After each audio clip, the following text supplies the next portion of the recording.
we're going to have a flipped lesson on how to do our collection game. If you guys look, I already put my background in and I already put my little retro robot. As you can see, he is not proportional. I've got two ways to fix that. And then my rock, if you look size, I've already put it down in size. So let's say this guy needs to be smaller to fit into this landscape. I'm going to go ahead and put him at 50. And we're actually going to put that in our code as well. So what's the first thing that needs to happen? Well, we need to give these people some direction. So what are we going to do? We're going to go to events. Oh, I don't know why there's a kitty there, but I think I have the kids one on. So if you look at events, when the flag, the green flag is clicked, I need a few things to happen. I actually need some messages to be broadcasted. So I'm gonna, for right now, I have two messages that will be broadcasted. That first message is actually going to be to move my robot. And okay, and then my next message, I'm gonna click on here, new message. That is gonna be to reset game. All right, that one's gonna have a lot of things under it. All right, so now let's go under that reset the game. So when that message is literally like yelled out, it's like, message, reset game. So when that is received, under this little robot guy we have here, what's going to happen to him? Again, so when received to reset the game, we're going to set his size, which I believe is here, set size by 50%, because technically we want that size to stay what it is right now, if you guys look. We are also going to set like things up top. So we're going to set his variables. So we need to set them to certain values. So we're going to have to actually make a few variables. So I can actually do them right now. So our first variable we're going to make is going to be rocks collected, because this guy is going to collect rocks. Collected. All right. And then we are going to also have a variable of his movement. So we're actually going to have, but we're going to call it increase. And you're going to see this when we do the robot to move increase. Oh, I don't know why that keeps happening. And then we're also going to do a decrease. So decrease. All right. And another variable that we're going to do is the robot's starting point. So we're actually going to set his X starting point. That's only for this guy.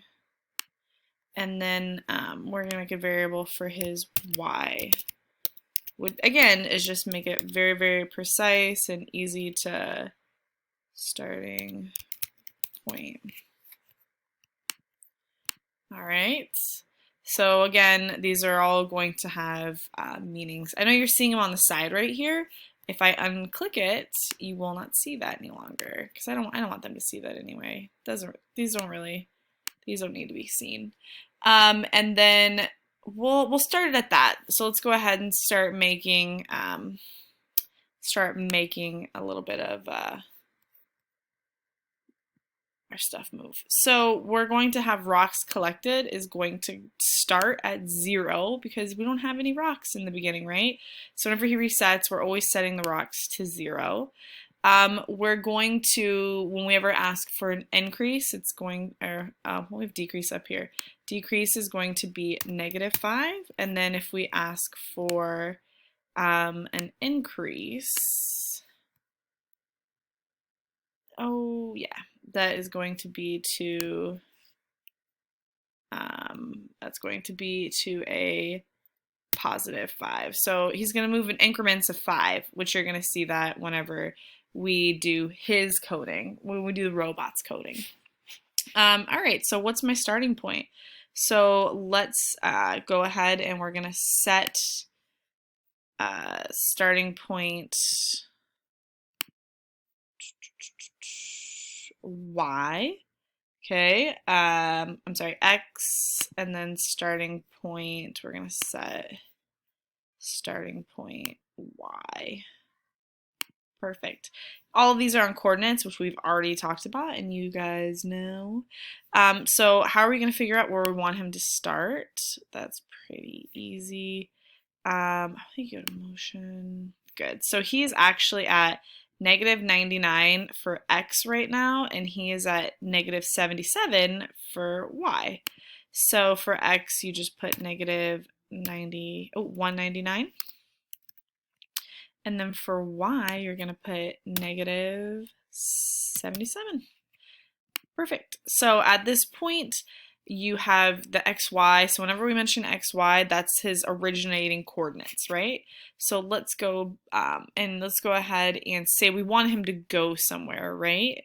So instead of just leaving the numbers in, and I know we already have those numbers, we're going to say go to, but we're going to use our variables, okay? So we're going to go to starting point x, and we're going to go to starting point y. Again, oops, where did I just put starting point y? Starting point y. All right, perfect. Again, that just makes it very, very, very, very specific. Now, now we need to set our robot x, our robot. So we have to have our robot x and our robot y, which again doesn't seem like it makes a lot of sense right now. And our robot's our sprite. So we're going to go ahead and put robot x and only for this guy. And we're going to set to another one for robot y. Robot y. Only for this guy. Perfect. So what are we going to do there? So again, when this resets, it means that he is just going to go to this starting point. And so let's go ahead and put that in. So we're going to set when we talk about robot X. And again, it's going to make more sense when we get him to move. And then we're going to set it to starting point X. Set to starting point X. And then we're going to set again, and we're going to set robot Y to starting point Y. And again, this will be more apparent when he moves. Where's my starting point Y? Awesome. Great.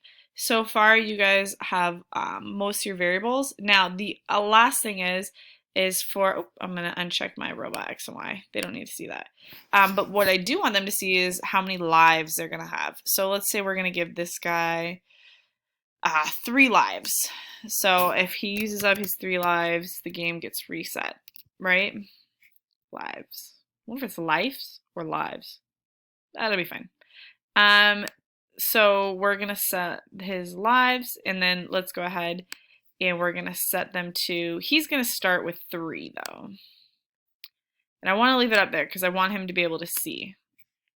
So you know if you're going to get reset, okay, before your collection's done. So obviously you're going to have more than one rock, and you're going to have an obstacle, and the obstacle is going to take lives. All right. So let's go ahead. How are we going to make this guy move? And I'm so sorry if this is this is where it gets a little crazy, but we're going to go ahead. Don't forget, when we receive message, the message to move that robot, which we will when the green flag is clicked. Oh, we got a lot of stuff going on. All right, so bear with me, people, but it should be good. So when I receive, you're going to go to repeat until however many rocks you want are collected. So literally, hold on, repeat until right here. And all of these are you're gonna nestle so many if and then statements in there. So we're going to go over here and it's going to say, actually, we're kind of running low on time. So I'm gonna wait a little bit on this guy. I'm gonna go off script a little bit. We'll come back to him in the next mini lesson.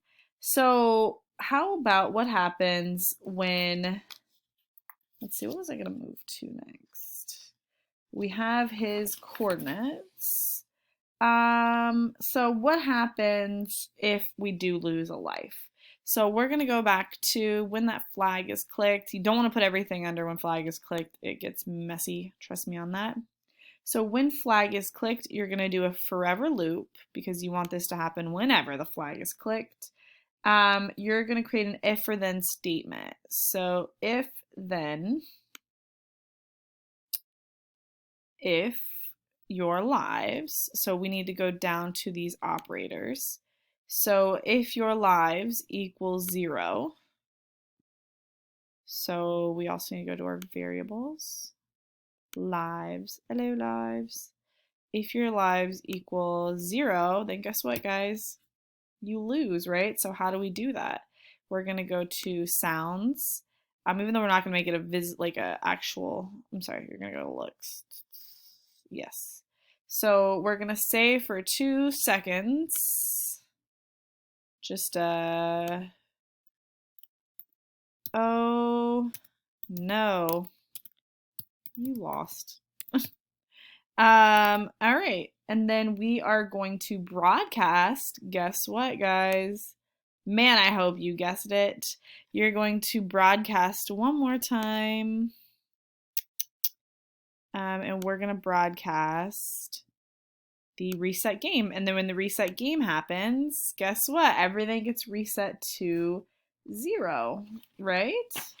So that should be pretty good. So basically, if you guys die, that's what is going to happen. And that's it. I'm going to stop this mini lesson here. We're going to get to how to actually make your robot move next.